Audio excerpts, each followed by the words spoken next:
Welcome back to Fishing Tutorials. Today I'm going to be learning about barbel fishing with none other than Adam Rooney, who happens to be playing one already. Barbel are prized by anglers for their looks and strength and happen to be one of my favourite species. But for a long time I found them tricky to catch. However, once you've got your tactics and location right, fishing for barbel can actually become very simple.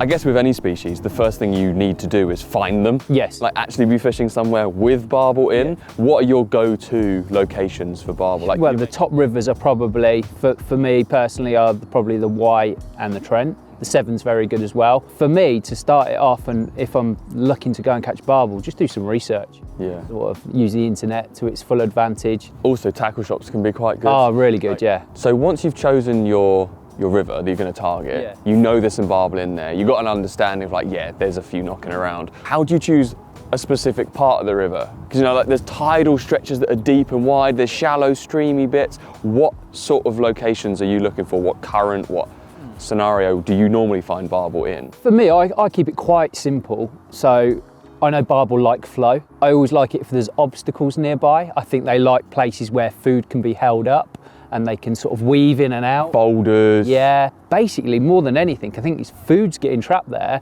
and it's a comfortable place for them to sit in the flow, you know. And then what about weirs? Have you ever fished many? Yeah, I've fished a few weirs actually, yeah. I haven't ever caught anything big out of a weir, but you tend to catch numbers of fish in weirs. In the hot summer months, particularly when the UK river season first opens up, weirs and rapids become ideal places to fish. Barbel are almost always moving and swimming against the flow, and as a result require more oxygen to breathe than other fish. Due to the agitated water in a weir, the dissolved oxygen in these areas is higher, and therefore barbel will likely be shoaled up here. I wouldn't be ignoring weirs in the winter too, however for best results try targeting the deeper, slower moving areas of the pool when the fish are moving around less in the cold. In a spot like we've got today where we've got slack water close in and then like a real strong current sort of a third of the way across, I guess you're I can see your lines are going right out into that current. Is that your normal like barbel fishing? Yeah, I think they like current and I think they feed better in current. Sort of in the margins and in less flow, I seem to think you find chub and other species more. Where it's bream. Bream, well. Yeah, we don't want to catch them today. So yeah, I always fish sort of not far past the join, so like they call it the crease, so I'd fish just into the flow. And sometimes you're restricted, like today, if I wanted to fish the middle of the river, we've probably got no chance. You're getting wiped So out. I always plumb up and check where's comfortable and where your lead will sit still. But yeah, anywhere sort of in the flow or just up past the crease is the optimal place for me. Well, not only is this a cool place to fish, but also the Trent has some big uns in it.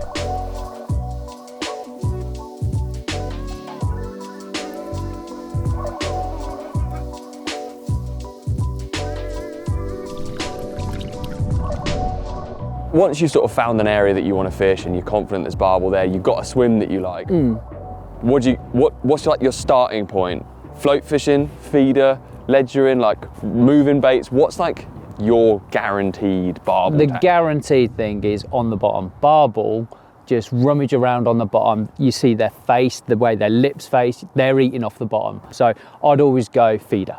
100% feeder every time. So you're going to go feeder fishing. Yeah. You're in the spot.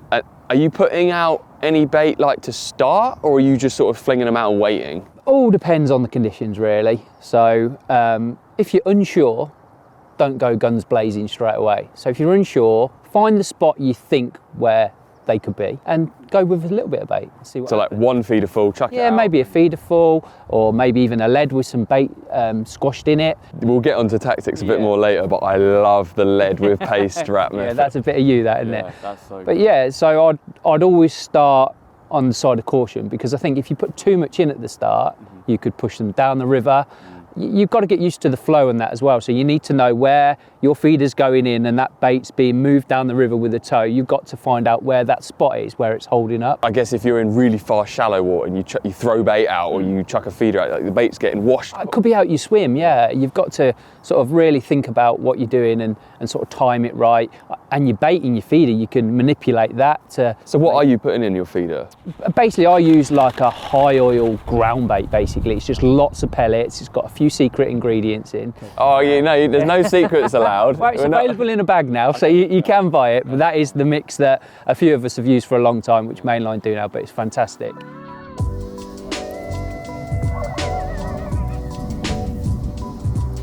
When you're putting it in the feeder and you're mixing it up, I don't know about you, but I like, especially if there's quite a lot of current, I like to mix it quite wet. Yeah, like so it's like so it plugs in nicely. I get the idea if you chuck a feeder out, it hits the water and just all the ground, it just floats off downriver. Yeah. It's kind of annoying. Like, I want to get some to the bottom, I want it to like gradually leak out. Do you find you want it rough and ready, you want bits coming out, you want bits stuck in the feeder, you just want it to be as natural as possible. Liquid attractants are always good because they tacky it right up and make it nice and sticky. And get the scent in the river as well, which I guess is particularly important on a day like today, because the water is murky. Yeah, we've got high levels of water, it's been flooded, it's running off now, but it's chocolate brown, so they're not necessarily going to see it, but they're going to smell it. And we definitely know they're going to smell it because we can smell it on our hand. The ground bait and pellets and stuff, it is a bit stinky, but I do think it's worth going ahead with. You could fish with stuff that's not so smelly and it would probably be fine in clear water. Yeah. But when it's coloured like this, you have to give the fish something that they can definitely home in on. Yeah, they could be anywhere. Their sight's limited, obviously, with the colour of the water. You've got to home them in on your bait. Yeah. By contrast, if you find yourself fishing for barbel in clear, shallow water, it can be worth experimenting with other tactics, like rolling meat or float fishing. Scent and attractive baits become slightly less important as the fish can see more easily in the clear water, and the priority here is to feed little and often, say with hemp, casters or maggots, bringing all the species into your swim. You can go about selecting the barbel by fishing a big bunch of maggots, worms or even a cube of spam. Of course, whilst float fishing you'll likely encounter chub, but a few of them mixed in with the odd barbel on the float is an amazing way to spend the day. That said, when specifically targeting large barbel on potentially deeper and wider rivers, nothing beats fishing the feeder. And then beneath your feeder, yes, long hook length, short hook length, what's always go long so always long, probably minimum of 1 metre. Even in rivers that aren't flowing, when you've not got a flowing river, it's probably going to tend to be a bit clearer, very low, and I still like that separation. And the nice thing about fishing a river, whether it's got a little flow or big flow, your hook length's always going to be well laid out and separated. So I guess you're trying to separate the bait from your line and your lead, because the fish might touch the line and get spooked. They spook very easy. Also with the feeder's like leaching bait out and it's going with the current. You kind of want the fish to come up and find your bait first. Exactly, yeah. So you're sort of like, your hook bait's the end of the pile and you've got a lovely little conveyor belt of bait and smell going down towards it, And what are you using on the hook? I'm a big fan. Or do you hair rig? I hair rig, but I'm a massive fan of dumbbells.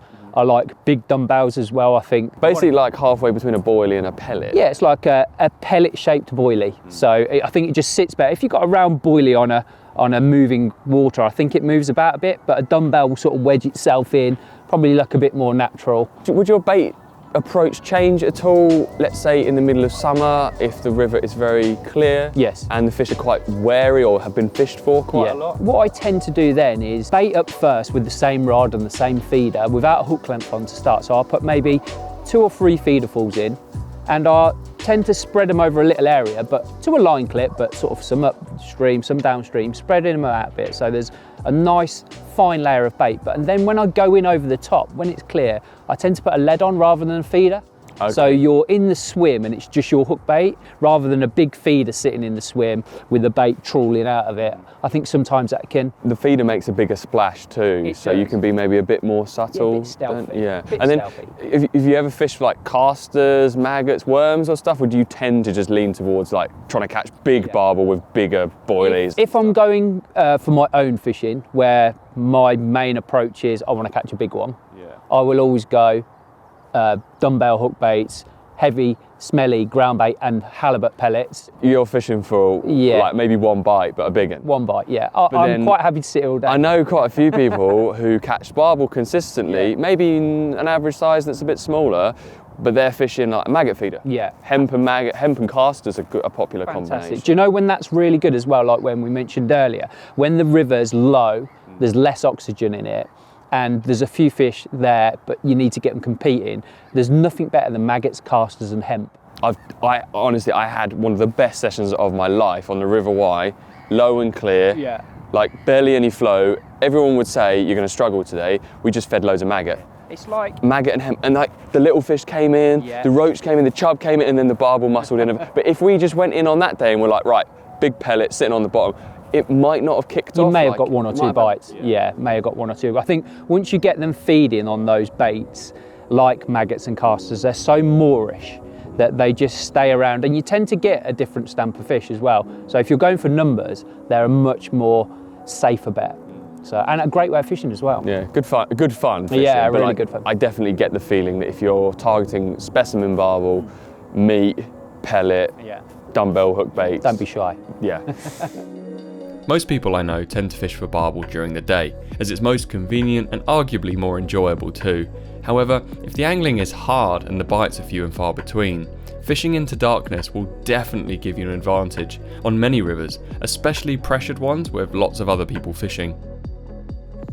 Where the angling pressure goes up, the barbel can react by becoming quite nocturnal and feeding better during the night.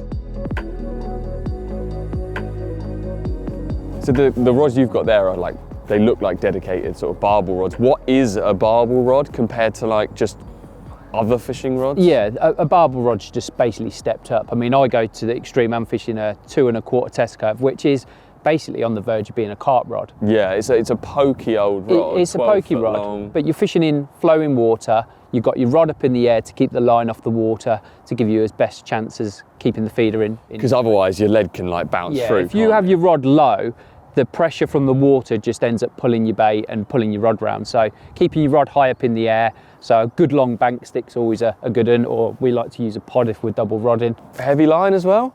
Yeah, I think if you're going to get the chance, you've got to make sure you get it on the bank. So I go 10-pound line. I mean, it's probably not over the top, but it's a good, strong, durable line, which is perfect. And we'll cover whether I'm fishing with a lead or a feeder in low, calm conditions or crazy conditions like today. So you could basically take a rod of around like what, 1.75 to 2.25 test curve? 175 is probably nice. If you had to pick one, that's what you'd take. And then a reel, something with a decent clutch, because they do sometimes pull a bit of line. You want a good quality clutch, one with good winding power, because you're reeling in heavy feeders and heavy leads. So you want one with good winding power. And personally, I enjoy using a bait runner. When I'm coming for my own personal fishing, I love to sit on a couple of alarms. But if I'm fishing in a competition, obviously I'll be on a feeder rod and probably a match style reel, and everything's scaled down a little bit. Because I guess with this, like, you're having a bit of a social. Like, I've got rods out down there. We've got the bait runners are switched on.